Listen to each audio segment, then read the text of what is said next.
Morning student class 7। आज हम पढ़ रहे हैं व्याकरण चैप्टर 2 वर्ण विचार पढ़ेंगे। वर्ण आप पहले भी पढ़ चुके हैं कि वर्ण क्या कहलाता है। वर्ण कहलाती है भाषा की सबसे छोटी इकाई जिसके टुकड़े नहीं किए जा सकते। आज हम इसी के बारे में जानकारी हासिल करेंगे। भाषा बोलते समय हम ध्वनियों का उच्चारण करते हैं तथा उन ध्वनियों को लिख कर व्यक्त करने के लिए हम लिपि चिन्हों का प्रयोग करते हैं। इससे पहले हम लिपि के बारे में भी जानकारी हासिल कर चुके हैं कि लिपि क्या कहलाती है। भाषा के लिखने का ढंग लिपि कहलाता है। यही लिपि चिन्ह वर्ण कहलाते हैं। इनको ही हम वर्ण कहते हैं। वर्णों के माध्यम से ही शब्दों की रचना होती है। भाषा के शुद्ध उच्चारण और शुद्ध लेखन हेतु वर्णों का ज्ञान होना जरूरी है। तो इस प्रकार आपकी वर्ण की परिभाषा हुई। वर्ण भाषा की सबसे छोटी इकाई है जिसे खंडित नहीं किया जा सकता। अंडरलाइन कर लीजिए। उदाहरण जैसे ला, स, म, ग, क आदि। हिंदी की वर्णमाला वर्णों की क्रमबद्ध श्रृंखला वर्णमाला कहलाती है। अंडरलाइन कीजिए। वर्णमाला क्या कहलाती है? वर्णों को क्रमबद्ध श्रृंखला वर्णमाला कहलाती है। ये आपके बुक में दिया हुआ है। ये क्या है? पूरी वर्णमाला दी हुई है। इसके बाद देखिए, वर्ण दो प्रकार के होते हैं, स्वर और व्यंजन। वर्ण दो प्रकार के होते हैं, स्वर और व्यंजन। स्वर जिन वर्णों का उच्चारण बिना किसी वर्ण की सहायता से किया जाता है उन्हें स्वर कहते हैं। अंडरलाइन कीजिए। जिन वर्णों का उच्चारण बिना किसी वर्ण की सहायता से किया जाता है उन्हें स्वर कहते हैं। उनका उच्चारण करते समय वायु बिना रुकावट के मुख से बाहर निकलती है। हिंदी में स्वरों की कुल संख्या 11 है। कितनी संख्या है? 11 है। मतलब इनका उच्चारण करते समय हमें किसी अन्य वर्ण की सहायता नहीं लेनी पड़ती। जैसे आ, छोटा आ, बड़ा आ, ई, उ, ए, इनको हम उच्चारण करते समय हमें किसी अन्य वर्ण की सहायता नहीं लेनी पड़ती। ऐसे वर्णों को हम क्या कहते हैं? स्वर कहते हैं। और स्वर 11 होते हैं। अब हम पढ़ेंगे स्वर के भेद। नेक्स्ट पेज में आइए। आज हम पढ़ेंगे अब स्वर के भेद। स्वर के 3 भेद होते हैं, ह्रस्व स्वर, दीर्घ स्वर और प्लुत स्वर। ह्रस्व स्वर क्या कहलाता है? जिन स्वरों को बोलने में कम समय लगता है उन्हें ह्रस्व स्वर कहते हैं। जिन स्वरों को बोलने में कम समय लगता है उन्हें ह्रस्व स्वर कहते हैं। यह संख्या में 4 हैं। उदाहरण जैसे आ, ई, उ और ऋषि। दीर्घ स्वर जिन स्वरों का उच्चारण करते समय ह्रस्व स्वरों से दुगना समय लगता है उन्हें दीर्घ स्वर कहते हैं।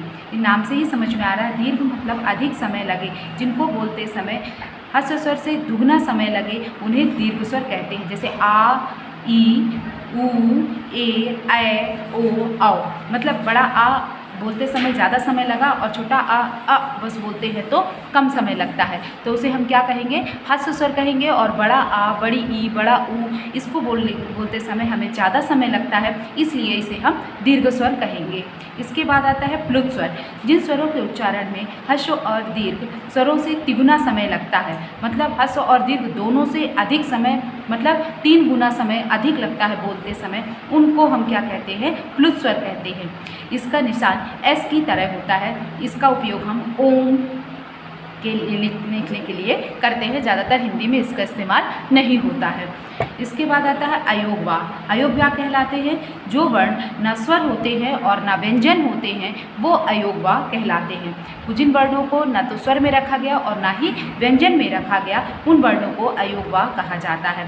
हिंदी में 11 स्वरों के अतिरिक्त 2 वर्ण अंग तथा आहा भी जोड़े जाते हैं, उन्हें अयोगवाह कहा जाता है। किसे अयोगवाह कहा जाता है? अंग तथा आहा को अयोगवाह कहा जाता है। ये स्वर नहीं होते परंतु इनकी भी स्वरों की तरह मात्राएं होती हैं, अतः इन्हें स्वरों के साथ लिखा जाता है। ये स्वतंत्र रूप से प्रयोग नहीं किए जाते हैं।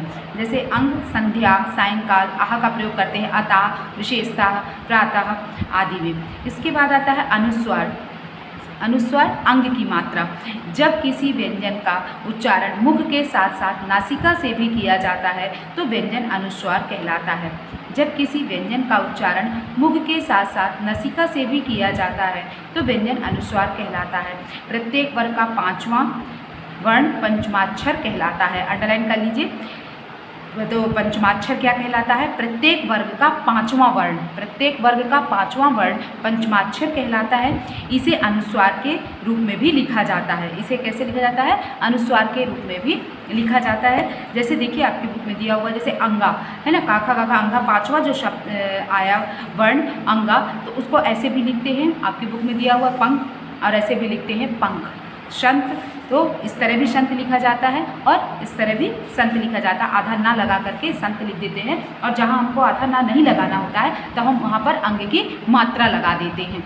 इसी तरह जैसे व्यंजन में हम अंग की मात्रा लगा दिए, तो इस तरह भी लिख सकते हो और इस तरह भी लिख सकते हैं, इयाँ लगा करके भी लिखा जा सकता है। जैसे खम्भा लिखा हुआ है तो माँ, आधा माँ का भी प्रयोग कर सकते हो, और जब हमको आधा माँ का प्रयोग नहीं करना होता है तो इस तरह भी लिख सकते हैं, खा में अंग की मात्रा भी लगाकर इसका प्रयोग कर सकते हैं। जैसे लिखा हुआ है झंडा, तो अड़ा बीच में हम इस्तेमाल कर सकते हैं, और नहीं तो अगर हमको नहीं लगाना है तो अंग की मात्रा लगा करके भी कर सकते हैं। इन्हें हम क्या कहते हैं, प्रत्येक वर्ग का 5वां वर्ण पंचमाक्षर कहलाता है, इसे ध्यान रखिएगा।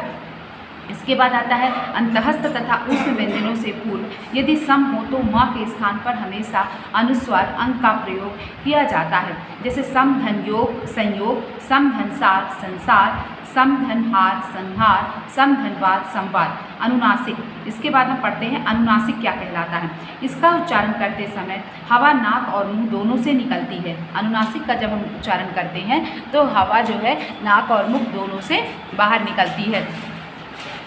इसे चंद्र बिंदु भी कहते हैं। इसे दर्शाने के लिए शिरोरेखा के ऊपर चंद्र बिंदु लगाया जाता है। उदाहरण के लिए जैसे माँ, पूंछ, हंस, उंगली, ऊंट, गूंद आदि। जिन स्वरों की मात्रा शिरोरेखा के ऊपर लगती है, अब ये शिरोरेखा क्या है, शिरोरेखा जो अपन लाइन खींचते हैं, कोई वर्ण लिखते हैं उसके ऊपर लाइन जो खींचते हैं ना, उसको शिरोरेखा कहते हैं। सिर के ऊपर रेखा मतलब वर्ण के ऊपर रेखा शिरोरेखा के ऊपर लगती है, उनमें चंद्र बिंदु के स्थान पर केवल अंग लगाया जाता है। उदाहरण में सिंचाई, उन्हें, क्योंकि, घोंसला, गेंद आदि। इसके बाद आता है विसर्ग। विसर्ग अपन जो दो बिंदी लगाते हैं उसको हम विसर्ग कहते हैं। इसका प्रयोग स्वतंत्र रूप से नहीं किया जाता, इसे किसी वर्ण के बाद लगाया जाता है। इसका उच्चारण हा के समान होता है। ज़्यादातर इसका इस्तेमाल संस्कृत भाषा में ज़्यादा किया जाता है। इसका प्रयोग विसर्ग का प्रयोग अधिकांशतः संस्कृत शब्दों में होता है। जैसे जा, फा, आगत ध्वनियाँ। अब जा, फा क्या है, आगत ध्वनियाँ हैं। आगत मतलब आ गई, कहाँ से, विदेशों से, विदेशी भाषाओं से जो वर्ण हमारे हिंदी भाषा में आ गए हैं उन्हें हम क्या कहते हैं, आगत ध्वनियाँ कहते हैं। तो ये जा, फा आगत ध्वनियाँ हैं। इसका प्रयोग अरबी तथा फारसी भाषा से आए शब्दों में किया जाता है। उदाहरण के लिए जैसे जरूरत, जिंदगी, जहर, फैसला, फरियाद आदि। आ का प्रयोग, इसका प्रयोग केवल अंग्रेजी भाषा में से आए शब्दों में किया जाता है। इसका उच्चारण बड़ा आ और ओ के बीच का होता है। जैसे उदाहरण के लिए कॉलेज लिखते समय हम ऊपर ये लगा देते हैं आ, तो ये जो है आ का प्रयोग यहाँ पर हो जाता है। तो कॉलेज, डॉक्टर, ऑफिस आदि, तो ये क्या है, आगत ध्वनियाँ हैं, इन्हें हम आगत ध्वनियाँ कहते हैं। तो आपको समझ में आया आगत ध्वनियाँ कौन कौन सी हैं। आगत ध्वनियाँ 3 हैं, जा, फा और आ। तो जा, फा हम अरबी और फारसी के लिए करते हैं, और आ जो का प्रयोग जो है हम किसके लिए करते हैं, अंग्रेजी भाषा के लिए करते हैं। स्वरों की मात्राएं, अब हम पढ़ेंगे स्वरों की मात्राएं। स्वरों को मात्रा के रूप में लिखा जाता है। स्वरों को जब व्यंजनों के साथ जोड़कर लिखा जाता है तो उनकी मात्रा का प्रयोग किया जाता है। आ को छोड़कर शेष सभी स्वरों की मात्राएं होती हैं, है ना, ये तो हम जानते हैं। इसके बाद आता है व्यंजन। जिन वर्णों का उच्चारण स्वरों की सहायता के बिना नहीं किया जा सकता उन्हें व्यंजन कहते हैं। तो व्यंजन किसे कहते हैं, जिन वर्णों का उच्चारण करते समय अन्य वर्ण की सहायता लेनी पड़ती है उसे व्यंजन कहते हैं। मैंने आपको पहले ये परिभाषा बताई थी, तो आपको पहले वाली याद है तो उसी को याद कर लीजिएगा, वरना आपकी बुक में लिखी हुई है उसे लर्न कर लीजिएगा। स्वर रहित व्यंजन को दर्शाने के लिए उसके नीचे तिरछी रेखा हलंत लगाया जाता है। व्यंजनों की कुल संख्या 33 है। अंडरलाइन कीजिए कितनी संख्या है, 33 है, परंतु संयुक्त व्यंजन तथा अन्य को मिलाकर 39 व्यंजन होते हैं। तो स्वर रहित व्यंजन क्या क्या है, क, प, म, रा आदि। स्वर सहित व्यंजन क, प, म, रा आदि। तो जब हमको स्वर रहित लिखना होता है तो हम का के नीचे हलंत लगा देते हैं, और जब हमको स्वर सहित लिखना होता है तो हलंत को हटा देते हैं। डा और ढा विशेष व्यंजन ध्वनियाँ हैं जिनका विकास क्रमशः डा तथा ढा से हुआ है। इनका प्रयोग शब्दों के मध्य तथा अंत में होता है, जबकि डा तथा ढा का प्रयोग शब्द के आरंभ, मध्य तथा अंत तीनों स्थानों पर होता है। ड डिब्बा, डलिया, ढ ढक्कन, ढोलक, ढ सड़क, खड़ा, ढ पढ़ा, पढ़ाकू, अब है व्यंजन के भेद। व्यंजन के कितने भेद होते हैं? अभी हम स्वर के भेद पढ़ चुके, अब हम पढ़ेंगे व्यंजन के भेद। व्यंजन के भी 3 भेद होते हैं, जैसे स्वर के 3 भेद होते हैं उसी तरह व्यंजन के भी 3 भेद होते हैं, जैसे स्पर्श व्यंजन, अंतःस्थ व्यंजन और ऊष्म व्यंजन।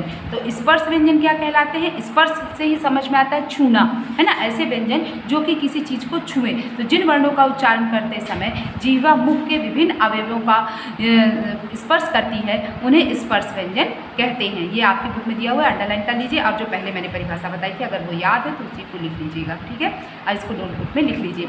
जिन व्यंजनों का उच्चारण करते समय जिह्वा मुख के विभिन्न अवयवों या भागों को स्पर्श करती है उन्हें स्पर्श व्यंजन कहते हैं। व्यंजनों का उच्चारण करते समय मुख के जिस भाग को जिह्वा स्पर्श करती है वही उस व्यंजन का उच्चारण स्थान माना जाता है। हिंदी में स्पर्श व्यंजन कितने हैं? 25 हैं। स्पर्श व्यंजन कितने होते हैं? 25 होते हैं। इसको पूरी वर्णमाला को वर्गों में विभाजित किया गया है, का वर्ग, चा वर्ग, टा वर्ग, ता वर्ग और पा वर्ग, ये 5 भागों में विभाजित किया गया है। तो का वर्ग में आता है आपका का, खा, गा, घा, अंगा। चा में चा यहाँ तक आएगा, टा से टा अड़ा तक आएगा, ता से ना तक आएगा और पा से मा तक आएगा। तो जब हम का से अंगा तक का बोलते हैं तो हम हमारी जीवा कहाँ का स्पर्श करती है? कंठ का, तो इन्हें कंठ बोलते। और चावर का उच्चारण करते समय तालु का, टावर का मूर्धा का, तावर का दंत का, पावर बोलते समय होंठ का स्पर्श करती है, इसलिए स्पर्श व्यंजन कहलाते हैं। ठीक है, आज के लिए इतना ही, आगे कल पढ़ेंगे।